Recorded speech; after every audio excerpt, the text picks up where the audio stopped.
I'm Bill Jones, and welcome to VYPE TV, a show that highlights local athletes, their schools, and their communities. On today's show, North Texas flexed its basketball muscle with 6 area teams advancing to the state tournament in Austin this year. We'll talk about each of those schools and what has defined their road to state this weekend. And we congratulate the girls basketball teams from North Texas that claimed titles in the girls state tournament last weekend. And joining us to kick things off, as usual, is Tim Polzer, editor-in-chief for VYPE Magazine. Thanks for being here.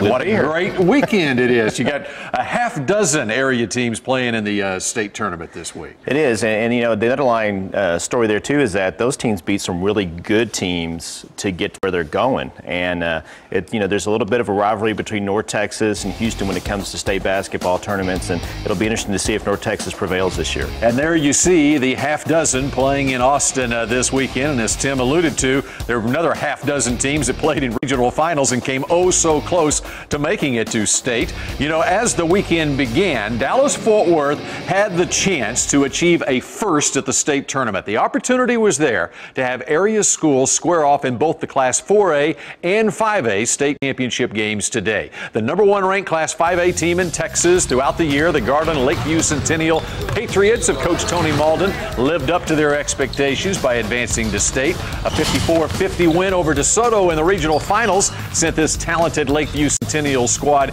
to the state tournament for the second consecutive year. It's exciting. People are coming to us, texting us, telling us good luck, and hope we get it this year. But we're doing it for our fans in the school right now. We strive to be the best, and Coach tells us the effort that we put in on the floor at practice is what we're going to get off later on. We have another thing we say is do what we do. You go out and you work on the things and you do the things in the game that we've practiced every day, and we feel like if we do that, we'll be successful. Second straight trip to state for Tony Malden's team, and just seeing Tony Malden there reminds me that I first interviewed him back nearly 30 years ago when he was at Class 2A Morton out in West Texas, and they used to go to state every year. I think coaching has a little bit to do with this too. I think you're right. You see some of the same names come around the state. You see them take a program that might not have been high profile, and all of a sudden within a year or two they've got the same talent, but they've managed to mold them into a contender. And you know, Lakeview is a high-scoring team. You saw a couple of their recruits going Division I. They've got some other fine players on their team as well, and you know that they are motivated because they came oh so close last year too. Absolutely, and that experience pays off. You see some teams like Lakeview and like Marcus who have been there before. They were there last year. They've had that on their mind all year. They've got the experience. They're really not going to flinch going down, you know, playing in the Irwin Center under the big lights. All right, also making their second straight trip to state, of course, was Flower Mound Marcus. The Marauders punched their ticket to Austin with a 46-38 victory over Cedar Hill last week. Marcus led by one of the top juniors in the country, Marcus Smart, who has scholarship offers from schools like North Carolina, Kansas, many others. But this isn't a one-man team. It's taken the whole Marcus basketball family to emerge out of a tough Region 1 and advance to Austin again. We had to go through the #3 team in the state, the #5 team in the state, and the #8 team in the state, if I recall correctly. And it was a murderous row, but we made it through. We all think of ourselves as brothers and love each other just like brothers. We hang out, go to parties, all that together. This team parties, huh? Well, as a team, we don't go to actual parties. We hold our own parties. So what kind of party will it be if you get 2 wins this weekend? Best party of all. And the best party of all, and John Malone there says that party will take place in their hotel rooms in Austin. They're not going out on the town in Austin. I went to Austin College with Danny Henderson and saw him play, see a lot of the same similarities of his players, the kind of game he played. I also saw him at a few parties too, which I'm sure he's put behind him, but I think he's talking about the same good kind of parties, and they may be celebrating one this weekend. You know, and you talk about it being a family affair at Flower Mound Marcus. It was interesting. I was out at their practice earlier this week, and the players were bringing up the fact that even the parents get involved involved at Marcus. After it was determined that they won the regional and they were going to state, they had a couple of parents that went across the state to get game film of potential state tournament opponents, driving down to Waco to pick up tapes. That sort of shows how the whole family gets involved there at Marcus. Well, I think any coach at any sport will tell you in Texas that getting the parents involved is huge. Getting them involved with volunteering time, obviously donations, but the booster club. But there's so many things that coach needs and so many tasks they can do to help make that program better. And boy, the parents get more excited than the kids this time of year. The other thing I love about Danny Henderson's practices at Marcus, his assistant coaches basically run the practice. He gives a lot of authority to those assistant coaches, and it's really an intense practice as well. Well, you hear that at the college level and the pro level. So that is interesting at the high school level. But these coaches know each other. They go study their own programs.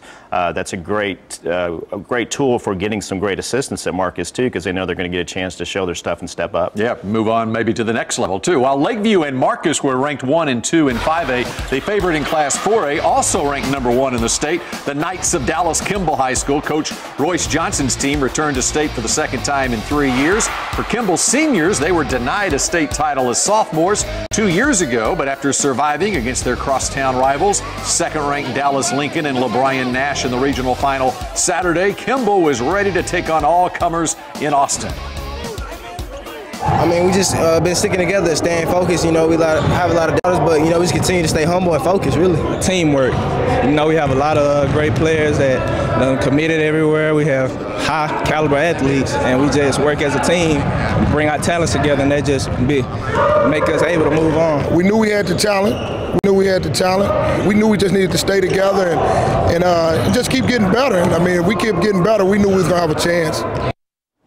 Royce "Snoop" Johnson, and he is very familiar, of course, with Kimball's fine basketball tradition. In fact, about 20 years ago, he played for a state tournament-bound Dallas Kimball team. Well, there's nothing like telling that to your current players and just giving them an example of what you went through and that, you know, success can be had.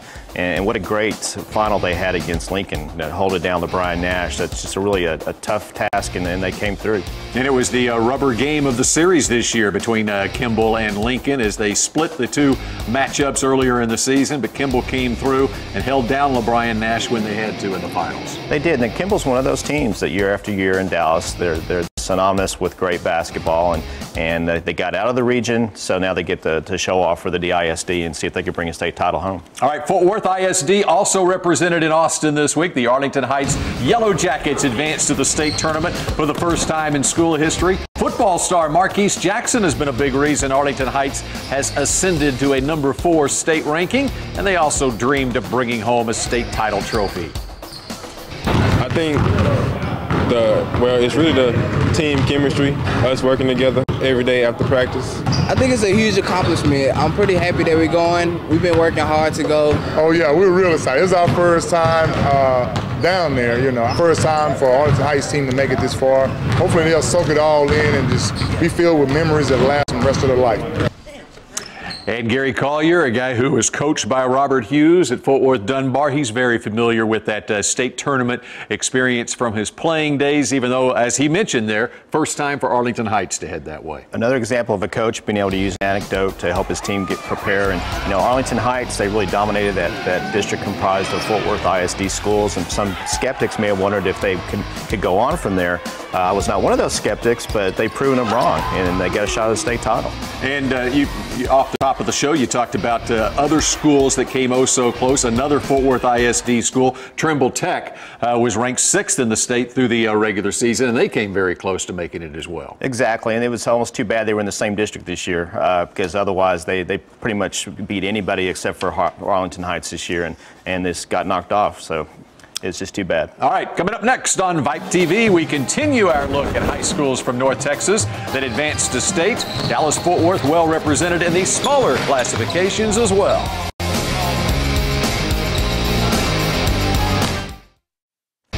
Not one, but two Dallas ISD schools qualified for the state tournament this year. We've already talked about the Kimball Knights, but how about the unique story of A. Maceo Smith? The school will be closed down at the end of the school year, and the student body will join Wilmer Hutchins High School next year. But the basketball team has made the last year of A. Maceo Smith a memorable one. A. Maceo Smith swept by Argyle in an overtime thriller in the Region 2 championship game in Commerce on Saturday. They've won 13 of their last 14 games, getting hot at just the right time, at state tournament time. It's a dream come true for the team, the school, and the head coach, who have been preparing for this kind of success since he started. You know, we have our little chant, and at the end we say state, and you know, I've said that every year I've been coaching after, before every game, and this year, I really got a chance to accomplish that dream. I'm very excited. It's like a dream come true, really. It's very exciting. It's people out there that's just amazing. Like, they doing things, we getting donations and stuff. Just people out there being so generous, and I'm happy to be a part of it. There's so much that goes into this trip down to Austin for families to be able to support their sons as they head down to the state tournament. But for that community at A. Maceo Smith, very special. Absolutely. What a great story. What a great motivational tool Coach has at his hands there with you're going to get the chance to be the last team for this school to win a state title. The school has been around a lot longer than I thought, and they've really started to their programs have excelled of late. It's another chance for DISD to bring in another state title. So it's really it could be a storybook ending.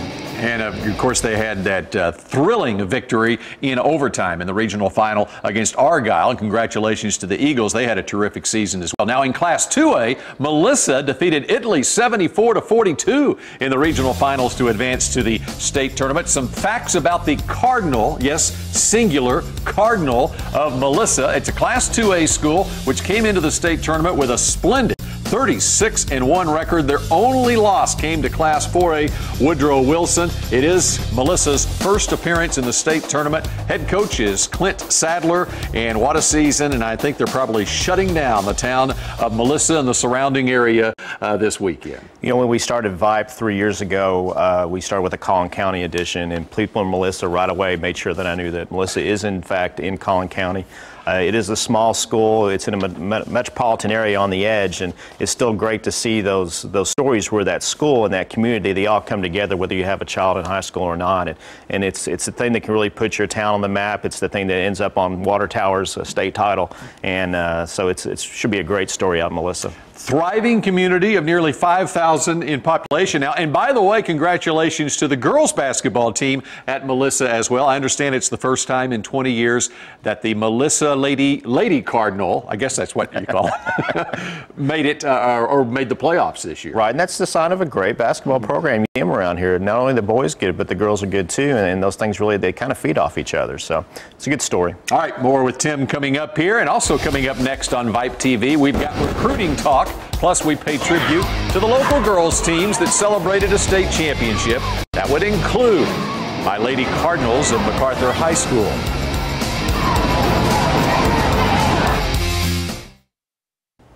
VYPE DFW's February high school sports magazines are on free racks now.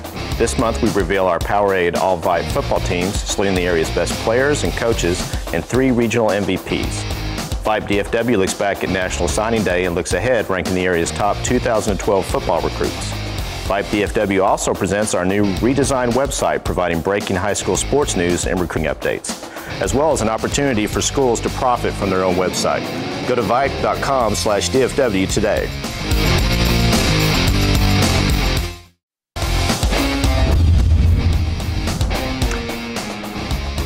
Welcome back to VYPE TV. Time for our recruiting update now. With that, we welcome in, as usual, David McNabb, VYPE recruiting expert, author of the weekly McNabb Report. And a lot of times we're talking football recruiting, but this is a hotbed, as you know, for basketball recruiting as well, right, David? Yeah, Texas basketball, and actually, again, we talk about it in football. The Big East is starting to come down here. They're in on more players.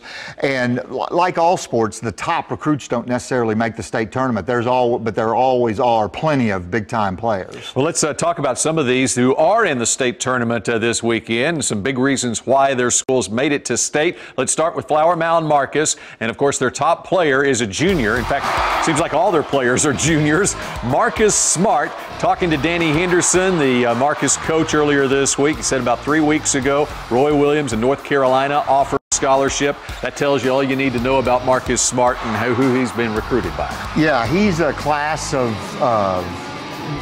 12, and he's already looking at Texas and Kansas, and they've offered, North Carolina's offered. He's sort of a mix between Deron Williams, got a great body, but he can shoot from the outside, terrific savvy. He made a play in the regional where somebody made a pass to him, and he was coming from the backcourt, and he was savvy enough in a key game with Cedar Hill to run across half court, get his feet on that side of the court, and then right before the ball fell, he put his hand below it and grabbed it. I mean, extremely savvy and a tense moment of the game. And an instinctive player. Phil Forte, the three-point shooter for Flower Mound Marcus, also a junior. I understand Oklahoma State was taking a little bit of a look earlier this year, but he can flat out shoot. Yeah, he's an excellent shooter. He had 5 3-pointers in the regional final. He's great. He can shoot at different spots, which is a real plus. A lot of three-point shooters kind of get their little spot and everything has to be set up and kick it out to him. He can move around the arc and hit three-pointers. And another junior is A.J. Lucky for Marcus. Yeah, A.J. Lucky is a tremendous junior, and actually to get back into football for a little bit, if I'm a football coach, I'm looking at A.J. Lucky, who was a really good junior high football player, as a defensive back. He guards their best defensive, Marcus's best defensive offensive player, and he has got the size, the quickness, anticipation. I don't know how, because he's not very tall, but he's a perfect cover corner. Nick Banyard, a post player inside, transfer from Arlington Grace Prep. Yeah, Nick is a really good player who gets to play kind of a big forward for them. And in the end, I think that'll be good for colleges, because a lot of times big guys move around and they play positions in high school they aren't going to play in college. Well, he gets to play pretty much the position. He can come out and hit the three every once in a while, plays defense, he gets rebounds, and he gets to guard guys that are bigger than he is down on the post. All right, let's switch over to Lakeview Centennial now, another team in the Class 5A tournament that made it to the state finals last year. A couple of key players have signed with Division I schools. Let's start with Chris Jones, headed to North Texas. Yeah, Chris Jones, what everybody loves about him is he's the Roddy Boubois starter kit.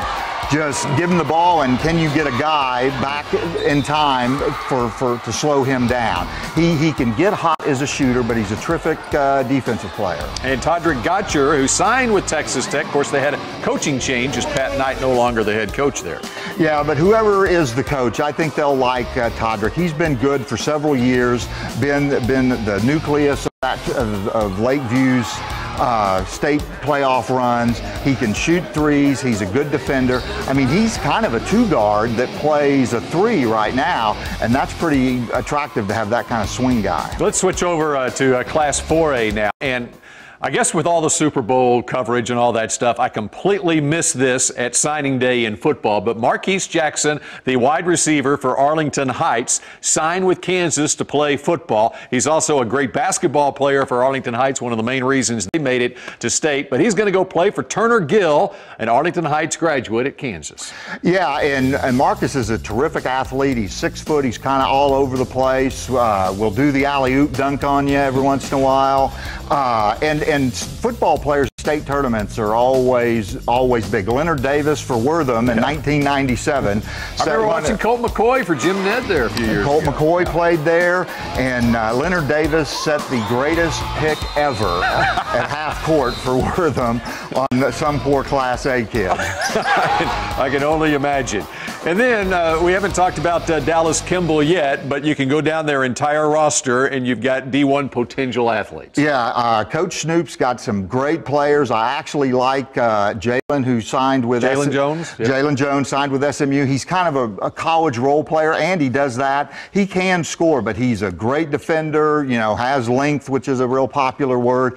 But, I mean, he's just all in everybody's face. And Jerry and Henry has not signed, but Arkansas, UTEP, some pretty good schools are looking at him. Yep, and then Jordan Williams, who's headed to North Texas as well, and they've got some juniors who will be recruited as well. David McNabb, we appreciate it as usual. We'll have much more recruiting next week here on VYPE TV. And up next, we pay tribute to the girls basketball teams that raised the state championship trophy last week.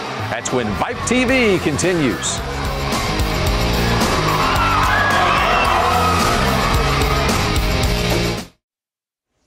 Welcome back to VYPE TV. Boys championship games will be played today in Austin. Last week it was the girls teams playing for state titles. Girls 5A final between mighty, and I mean mighty, Irving MacArthur and Georgetown. If you didn't know, Lady Cardinal Alexis Jones is pretty good. Well, this will tell you. She led MacArthur to 57% shooting in the first half, buried a 3 to put them up 7 early. Both teams started hot. Georgetown cooled, though, while Jones didn't. Scored 14 in the first half on her way to a triple-double. 24 points, 14 assists, 11 rebounds, leading the Lady Cardinals of MacArthur to their first ever state championship. Class 2A, the Brock Lady Eagles won another title. This time they get Winsboro in the final. Cammie Cole, the future Oklahoma Sooner, led the way for Brock. She missed there, but grabbed her own rebound, drove and scored. Brock jumped up 18-5 early, never looked back. Cole led them with 21, 47-26. Brock won by 21.